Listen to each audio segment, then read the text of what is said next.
My YouTube channel आपके हमारे हिंदी साहित्य और संवेदना का विकास।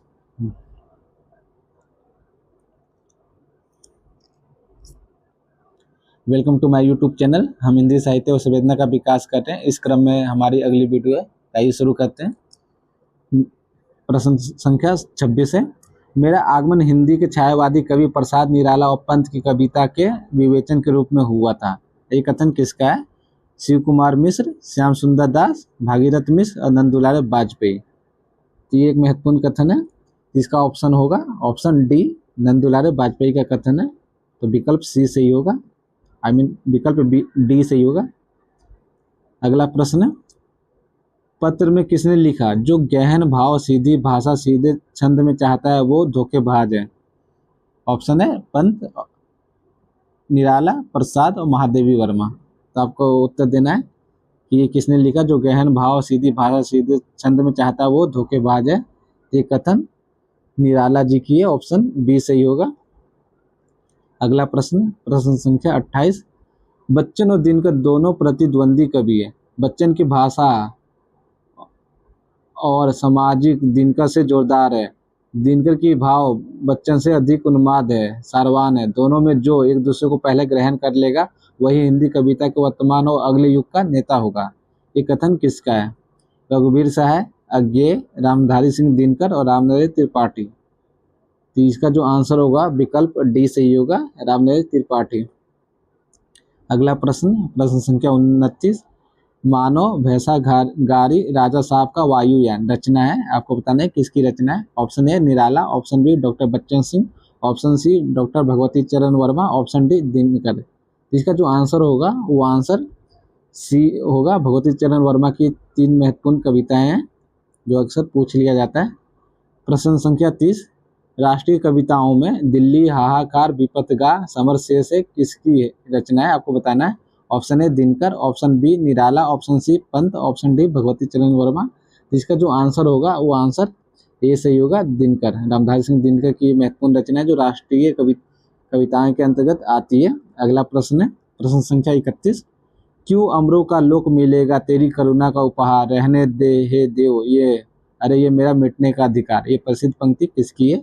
Option A Jaishankar Prasad, option B Suryakant Tripathi Nirala, option C Mahadevi Verma, option D Sumitranandan Pant. ये एक महत्वपूर्ण पंक्ति है, जैसा कि आपको पता ही होगा। इसका जो आंसर होगा ऑप्शन सी सही होगा, महादेवी वर्मा की ये पंक्ति है। प्रश्न संख्या 32। जल्द जल्द पैर बढ़ाओ झिंगुर डटकर बोली, राजे ने अपनी रखवाली की। कविताएं किसकी है? ये 3 महत्वपूर्ण कविताएं। Option A Nirala, option B Pant, option C Prasad, option D Mahadevi Verma. ये किसकी कविताएं? ऑप्शन ए सही होगा, निराला। ये निराला की कविताएं हैं। प्रश्न संख्या 33। समाज के हित में जैसे क्रांति की सतत प्रक्रिया काम में है वैसे ही रचना के हित में प्रयोग की। प्रयोगवाद नामकरण का अनुपयुक्त मानते हुए किस सप्तक की भूमिका में लिखा है? आपको बताना है कि किस सप्तक की भूमिका से लिया गया। 4 सप्तक, दूसरा सप्तक, तीसरा सप्तक और चौथा सप्तक। ये जो लिया गया है ये ऑप्शन बी सही होगा, दूसरा सप्तक की भूमिका से ये लिया गया। प्रश्न संख्या 34। प्रयोग का कोई वाद नहीं है, प्रयोग अपने आप में इष्ट नहीं है, वो साधन है और दोहरा साधन है। क्योंकि एक तो वह उस सत्य को जानने का साधन है जिसे कवि प्रेषित करता है, दूसरे वह उस प्रेषण की क्रिया को और उसके साधनों को जानने का भी साधन है। अर्थात प्रयोग द्वारा कवि अपने सत्य को अधिक अच्छी तरह जान सकता है और अधिक अच्छी तरह अभिव्यक्त कर सकता है।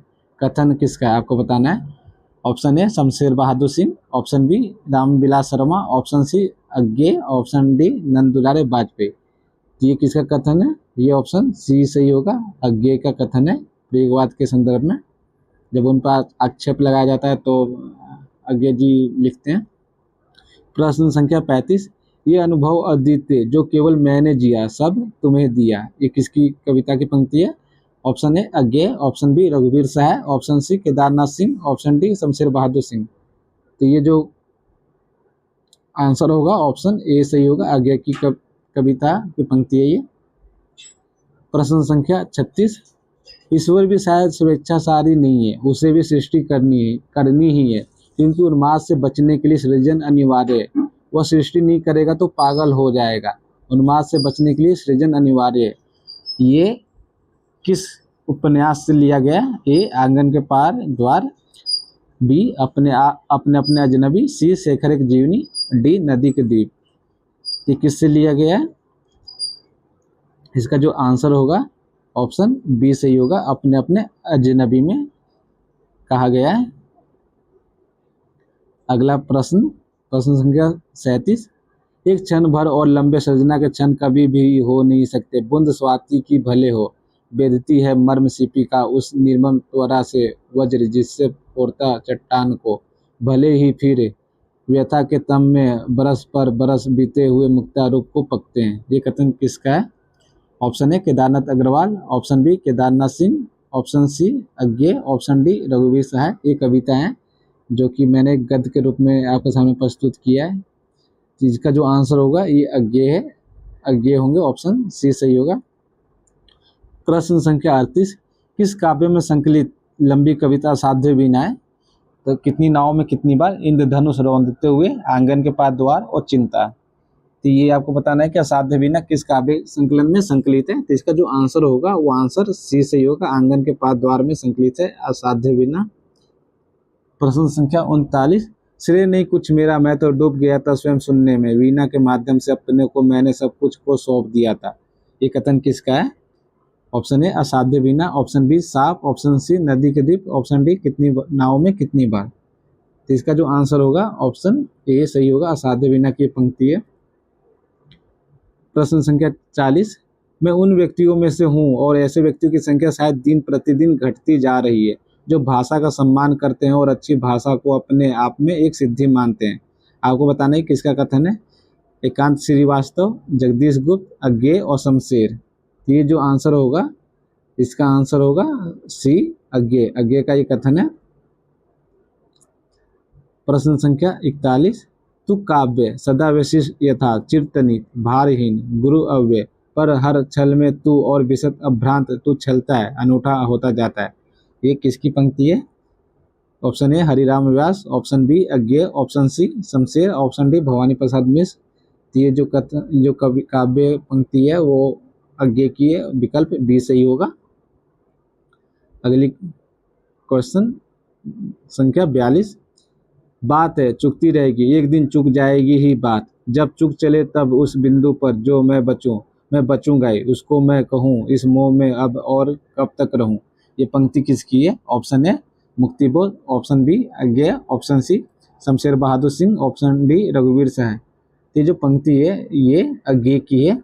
आपको ऐसा लगेगा कि ये मुक्तिबोध की है, लेकिन ऐसा नहीं है, ये जो पंक्ति है अज्ञे की है। प्रश्न संख्या 43। अज्ञे और उनके सहयोगी कवि शमशेर बहादुर सिंह बात के कवि हैं। बात बोलेगी हमने, गजानन माधव मुक्तिबोध खबर के या भयानक बात के हैं। ये कथन किसका है आपको बताना है। Option A Ramchandra Shukla, option B Ramswaroop Chaturvedi, option C Namvar Singh, option D doctor Bachchan Singh. इसका जो आंसर होगा ऑप्शन बी सही होगा, रामस्वरूप चतुर्वेदी का कथन है ये। अगला प्रश्न, प्रश्न संख्या 44। हृदय में घोर दुर्घटना, अचानक एक काला स्याह चेहरा प्रकट होता है, विकट हंसता हुआ अध्यक्ष हुआ मेरी अंधेरी खाइयों में। ये पंक्ति किस कविता से ली गई है? ए चांद का मुंह टेढ़ा है, बी ब्रह्म राक्षस, सी अंधेरे में, डी अंतकरण का आयतन। तो ये जो पंक्ति है इसका जो विकल्प होगा वो विकल्प डी से ही होगा, अंतकरण का आयतन से ये लिया गया।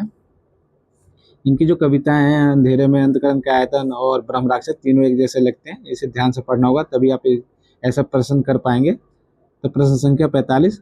मुक्तिबोध का काव्य संकलन चांद का मुंह टेढ़ा है एक बड़े कलाकार का स्केच बुक लगता है। आपको बताना है कि इसकी पंक्ति है। ये एक महत्वपूर्ण प्रश्न है। तो option A Ramswaroop Chaturvedi, option B Shamsher Bahadur Singh, option C Vishnu Khare, option D Muktibodh. तो इसका जो आंसर होगा ऑप्शन ए सही होगा, विकल्प ए सही होगा, रामस्वरूप चतुर्वेदी। प्रश्न संख्या 46।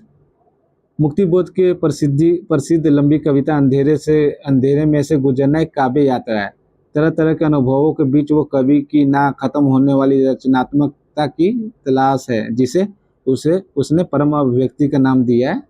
तो क्वेश्चन इस प्रकार से भी पूछा जा सकता है कि परम अभिव्यक्ति के नाम के संदर्भ में किसने दिया है। इसका जो विकल्प आपके सामने है, A Shamsher Bahadur Singh, option B Ramswaroop Chaturvedi, option C Ramchandra Shukla, option D doctor Bachchan Singh. तो इसका जो आंसर होगा विकल्प बी सही होगा, रामस्वरूप चतुर्वेदी का ये कथन है मुक्ति बोध के संदर्भ में। प्रश्न संख्या 47, अंधेरे में का पहला प्रकाशन डैश में 1964 में हुआ, आशंका के द्वीप अंधेरे में नाम से। तो आपको बताने किस पत्रिका में प्रकाशित हुआ है, तो आपके सामने विकल्प है तदार्थ, नया कुन, कल्पना और मर्यादा। तो यहाँ पर 3 प्रश्न बन रहे हैं। पहला ये कि ये किस पत्रिका में प्रकाशित हुआ था, तो आपको ध्यान देना होगा कि आंसर सी सही होगा, कल्पना। दूसरा कि कब हुआ था, तो 1964 में, तो किस नाम से हुआ था, तो आकांक्षा के द्वीप अंधेरे में। ठीक है, अगला प्रश्न, प्रश्न संख्या 48, परम अभिव्यक्ति लगातार घूमती है जग में, पाता नहीं जाने कहाँ वह है, इसलिए मैं हर गली में और हर सड़क पर झांक झांक देखता हूँ, हर एक चेहरा प्रत्येक गतिविधि में। ये पंक्ति किस कविता से ली गई है, अंधेरे में ब्रह्मराक्षस अंतःकरण के आयतन, कितनी नाव में कितनी बार। इसका जो आंसर होगा वो विकल्प ए सही होगा, अंधेरे में।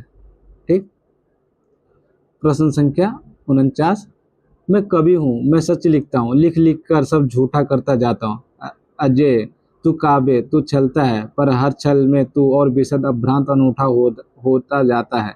कथन किसका है, अज्ञेय, शमशेर बहादुर सिंह, रघुवीर सहाय, केदारनाथ सिंह। इसका जो आंसर होगा वो विकल्प ए सही होगा, ये अज्ञेय जी की पंक्ति है। प्रश्न संख्या 50, पृथ्वी कल्प शीर्षक का काव्य नाटक है, तो पृथ्वी कल्प एक महत्वपूर्ण रचना है, आपको बताना है कि किसकी है। भारत भूषण अग्रवाल, प्रभाकर माचवे, भवानी प्रसाद मिश्र और शमशेर बहादुर मिश्र। इसका आंसर दीजिए, इसका आंसर क्या होगा, इसका आंसर बी होगा, विकल्प बी, प्रभाकर माचवे।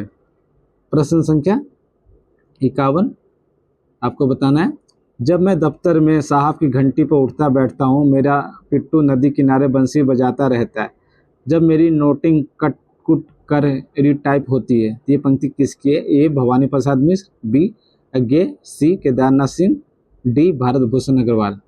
इसका आंसर दीजिए, इसका आंसर क्या होगा, इसका आंसर होगा भारत भूषण अग्रवाल की ये प्रसिद्ध कविता पंक्ति है। तो आज के लिए इतना ही। अगर वीडियो आपको अच्छी लगे तो इसे आप शेयर जरूर कीजिए। धन्यवाद।